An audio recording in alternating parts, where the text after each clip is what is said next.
the individuals that are present with me today, and some of us will be speaking briefly with you to provide you with an update on the case status of the two escaped inmates, Matt and Sweat, and also status regarding Joyce Mitchell.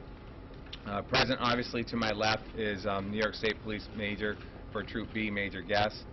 Captain LaFountain of the New York State Police is present with us. Sheriff Dave Favreau of the Clinton County Sheriff's Department.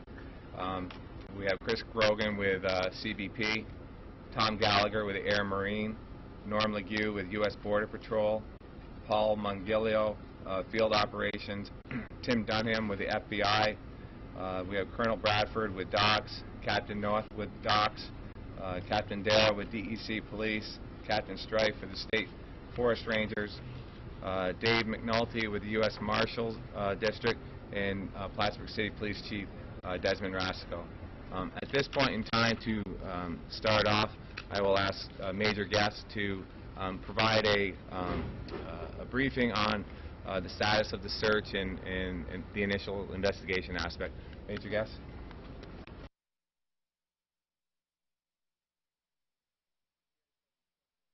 Manner for this escape. I'll start off with a brief prepared statement. I'll start off with a brief prepared statement, and following that, others will address this, and we'll open it up for questions. Today, the search for escaped inmates Richard Matt and David Sweat will expand and shift to other areas surrounding Dannemora. Personnel are being redeployed to other areas based on information gathered during the investigation. People in the region should expect to see law enforcement in their community as the search expands. State Police, along with the New York State Department of Environmental Conservation Officers, the Forest Rangers, the Department of Corrections and Community Services and Supervision, the FBI, U.S. Marshals, U.S. Customs and Border Protection, the Clinton, Franklin, and Essex County Sheriff's Departments, the Plattsburgh City Police Department, have searched 16 square miles. To put that into context, that's over 10,000 acres to date. All available assets continue to be deployed around the clock, including canine, aviation, and tactical units. More than 1,400 leads have been developed at this point in the investigation. In connection with this redeployment, the portion of Route 374 that was closed in Cadyville was reopened last night. Patrols in the immediate area will continue. Law enforcement personnel previously manning the roadblocks along the closed section of Route 374 will be shifted to other sectors.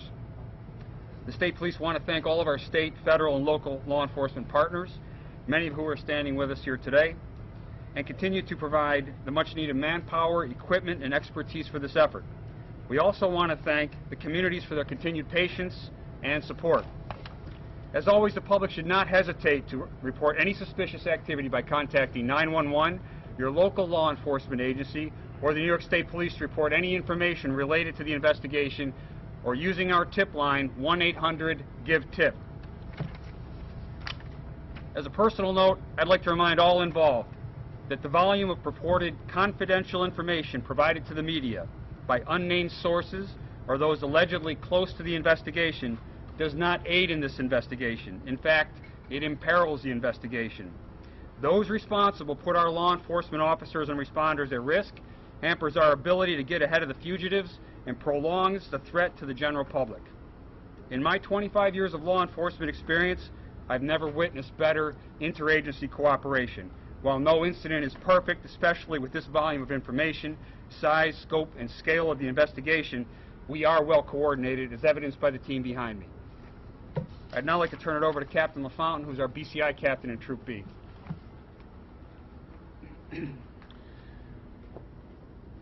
Good afternoon.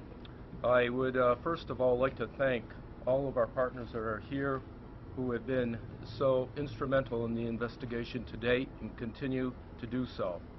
I'd also like to thank the public who continue to report suspected sightings or provide us with information which may prove to be the one lead we know will result in these dangerous criminals' apprehension. If there's one word that I thought of throughout this investigation, it is relentless, and we are going to pursue every lead, and we are going to locate these individuals, and they will be apprehended. On the opening hours, my colleagues locally reached out to me. I didn't even have to reach out to them, and offered whatever assistance they could offer. Plattsburgh City Police Chief had his detectives dispatched to the prison where they assisted with the interviews that were pertinent to the investigation and obtaining information. That was quickly followed by the Sheriff's Department responding to set up roadblocks and patrols and assist us in responding to the many possible sightings or to help contain the scene. That was followed by our federal partners who have arrived and have remained both locally and throughout the nation to ensure that every single lead that we have received is being followed up on. The complexity of this investigation cannot be described, but I can assure everybody here and everyone who's listening or reading these reports that every lead is being followed up on to its conclusion, no matter where that lead is. Today, we have established approximately 1,300 leads that have either been investigated or are under investigation at this time during this conference. We will continue to do so until these people are apprehended. I would also like to emphasize that in addition to the contingent of personnel that you've seen in Dannemora for the Bureau of Criminal Investigation for the New York State Police, that's approximately 110 investigators. We have teams of investigators in other law enforcement agencies throughout the state and region who are pursuing leads as they become available. I can tell you right now as well that we have no information that they have been able to leave the area. That being said, it doesn't mean that they haven't been able to escape this area, but we have no information. So therefore, we are concentrating our efforts not only in this vicinity, but throughout the nation and beyond. Thank you, Captain. At this time, I'd ask that City Police Chief Desmond Rasco come up to the podium, and he's going to discuss with you, or at least talk to you initially about the collaborative effort that each of our law enforcement agencies had made. And Chief, I'd ask you to come up, please. Thank you. As Captain LaFountain from the New York State Police said, on the morning of the escape, we were in direct contact with his office, and they requested that we have investigators from the Plattsburgh Police Department respond to the prison where we could assist with in-house interviews of inmates. At that time, obviously we knowing that they had a head start on us, we deployed our special response team as far as other members of the department to help assist with the perimeter and to respond to issues. The collaborative effort obviously is a very important part of this, and it's what's making all these leads possible to be thoroughly worked through. The one thing I would like to stress is that if you have any information, no matter how small or how insignificant you think it is, to contact 911, contact the police. Last night I had a personal friend of mine pass some information along to me from a third party, and I said, well, you got to call the police right away. Don't wait on these things. If you think something is even remotely suspicious, contact us. Any little piece of information could be significant, could help break the case wide open. Thank you. As each of you are aware, the only individual at this point in time that is in custody and that has been arrested as far as her participation in the escape is Joyce Mitchell. Joyce Mitchell is presently at the Rensselaer County Jail, and I would ask Sheriff Favreau to address you relative to her incarceration at this point in time and what the status is of that. Thank you. As you look around, I've recognized many of the faces, and I'm sure on my cell phone and my text messaging I have most, if not all, of your numbers in there. So as you can see by the volume of people that are here from the media today, take this volume and move this to the jail location, which has one road coming in and one road coming out. Just because of this massive manhunt and this escape, the business of the city police, the state police, border patrol, customs, and the Clinton County Sheriff's Department does not stop. We have to continue our operations. We have to run a safe, secure facility. It makes it very difficult to near impossible to be able to do that when we're inundated with telephone calls, cameras, truck equipment, etc. Therefore, we had to move her, which we can under Corrections Law 504 with a substitute jail order, down to Rensselaer County. I want to publicly thank my colleagues down there. They've been very cooperative and very helpful, getting us information, anything that we need to assist with the transport and assist with the incarceration. To dovetail an awful lot with what my colleagues have said with the change in the scope of the search, with the type of search that we're doing, although this was called by the district attorney and everybody, you're referring to it as a press conference, I personally would like to refer to it as a pep rally. I think we need to let the community know that since we don't have concrete leads indicating that they may be outside the area, we still need to stay motivated. We still need the assistance of the eyes and the ears giving us your information. As I've stated before, and a lot of my colleagues have, individuals know their property better than we ever could. So take a look at your surroundings. If something does not look right, something is out of place, it doesn't appear to be appropriate, there's tracks where there shouldn't be tracks, please notify the local authorities. Let them know that information as expeditiously as possible so one of the agencies can follow up on it.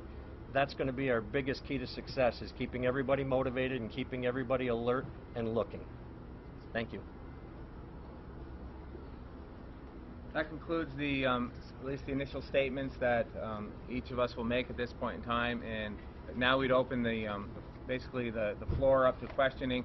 And what I'd ask is that we try to do this in a manner in which we can, one, hear your questions, two, address those with each of you, and we're not going to spend an hour out here doing this. We'll take this for a few minutes, probably up to 10 questions or so, and we'll try to deal with it in that way. Stuart? Can you tell us the number of personnel that will be involved in total, and if you have any idea about the direction of travel from the prison? He's got questions. Okay, I'll turn that over to the Major. Presently on the ground we have in excess of 600 law enforcement officers working the scene.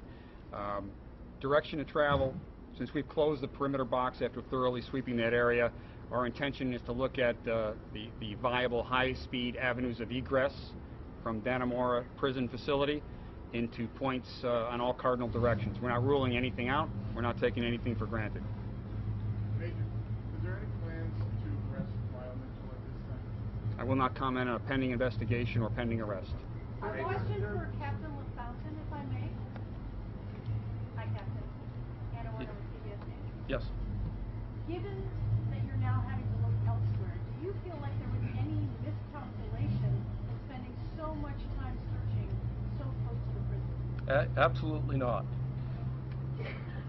We have to start from the 0.0, which was the Dannemora prison, and we expanded.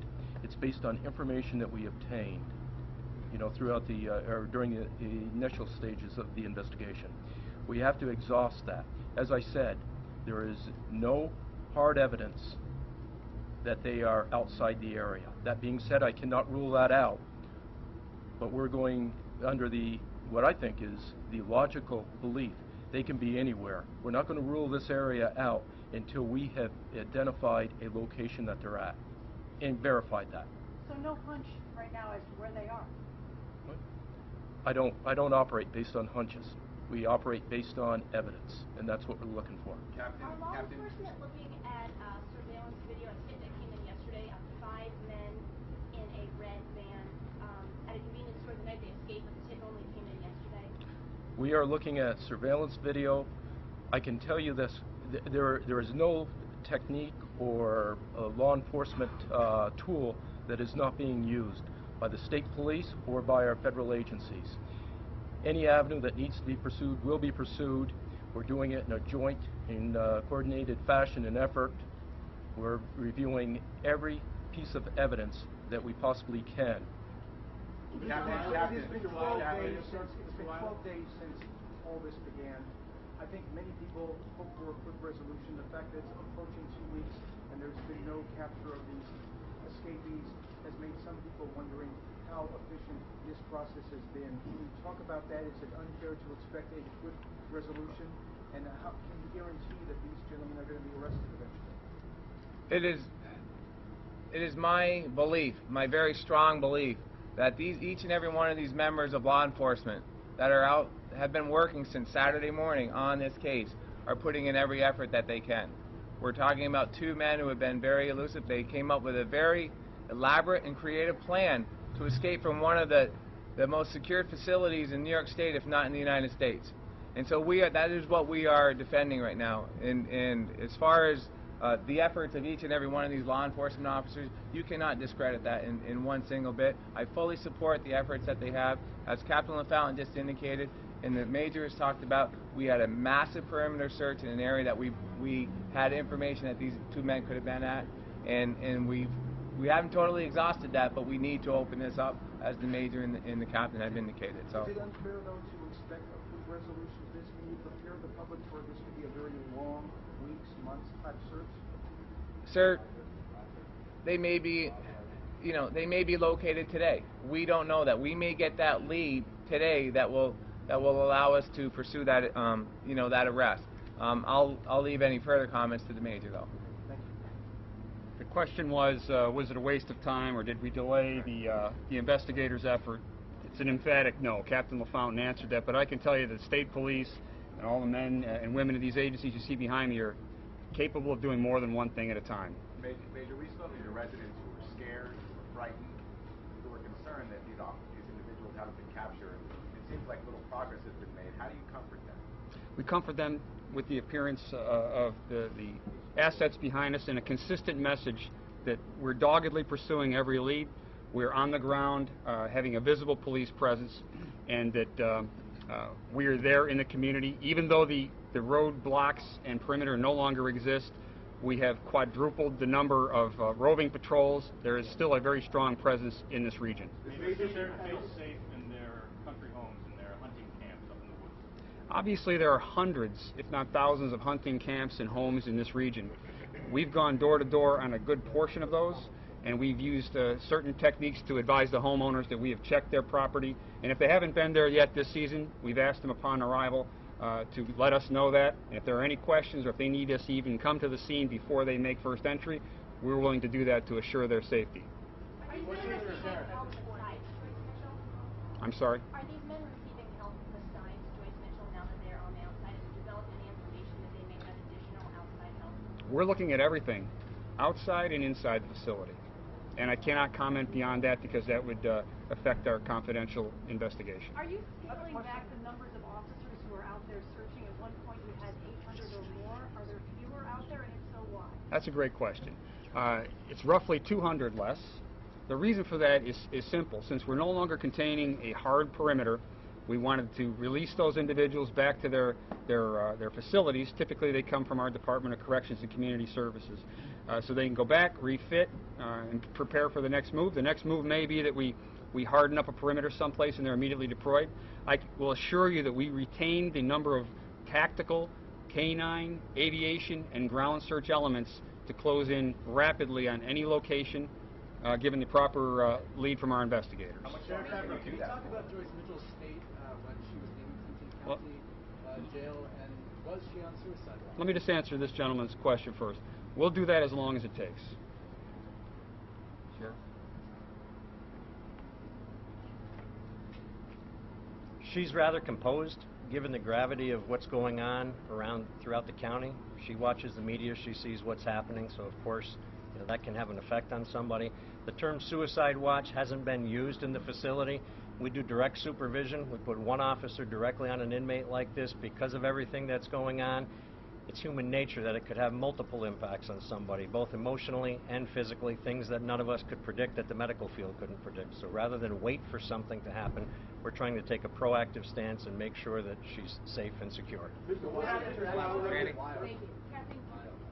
Captain Randy Kay with CNN. Can I ask you about Post-it notes? Can you tell us anything about the Post-it notes that might have been found in jail cell or along the route, and do they offer any clues as to where these gentlemen are? I have seen articles concerning a Post-it note. I will verify that one was found. I'm not going to speculate on the significance or the meaning behind it. Can you say how many were found? No, ma'am. Mr. Weil, we know that Joyce Mitchell's husband Lyle was talking to police this morning. Can you tell us whether he is the subject of an investigation and whether he may have known about this escape ahead of time and the plot to kill him? We have not had the law enforcement officials that are here today, right now, have not spoken with the investigators that are interviewing or have interviewed Lyle Mitchell. As far as of today, we had no information whatsoever that he had prior knowledge of the escape, or that he participated or actively assisted in the escape of the two inmates. So that's my response to you on relative to that. If he had prior knowledge, would that be a crime? If he had prior knowledge and he assisted in any manner, then he could be obviously facing a facilitation charge. Mr. Wadley, what about that alleged murder for hire report? What can you tell us about that? What I can tell you is that the reports of that it was discussed between Joyce Mitchell and the two escapees. The information we have from Joyce Mitchell is that occurred, that plot had occurred.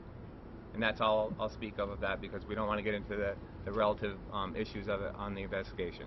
Captain, can you walk us through where else in the country, where outside this area the investigation has taken folks with the state police, but also federal law enforcement? What states, what countries? No, I can't. And the reason for that's quite simple.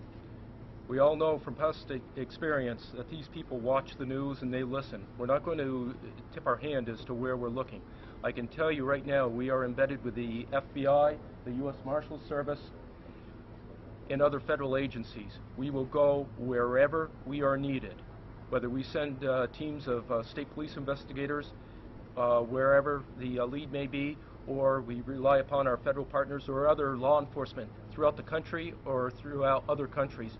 We will do that.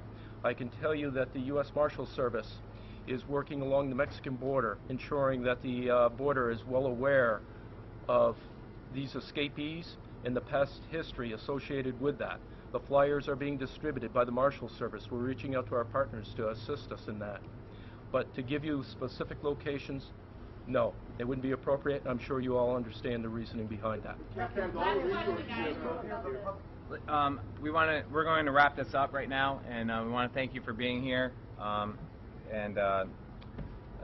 Obviously, I'll be available to speak with you in more detail on other issues at a later time. But right now, we appreciate you being here, and we're going to close all the questions. Thank you.